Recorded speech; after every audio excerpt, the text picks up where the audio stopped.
নমস্কার। সকলে কেমন আছো? আশা করি সকলে ভালো আছো। ঈশ্বরের আশীর্বাদে সকলে ভালো আছো।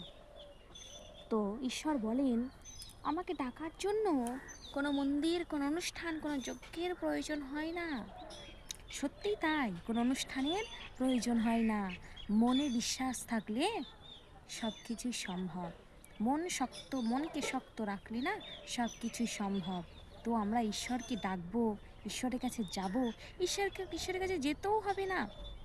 তুমি নিজে নিজে অন্তর থেকে প্রার্থনার মাধ্যমে এক ধ্যানে ঈশ্বরের সাধনা করবে, ঈশ্বরকে ডাকবে। তবে না সুস্থতার জীবন ফিরে পাবে, তাই না?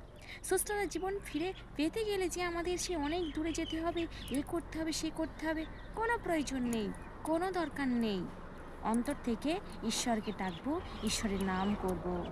তাহলেই আমরা তার সাথে সাথে না উত্তর পেয়ে যাব যে আমরা এতক্ষণ কী করছিলাম, ঈশ্বরকে ডাকছিলাম না শয়তানকে। হ্যাঁ, যদি আমরা শয়তানকে ডাকি তাহলে শয়তান আসবে।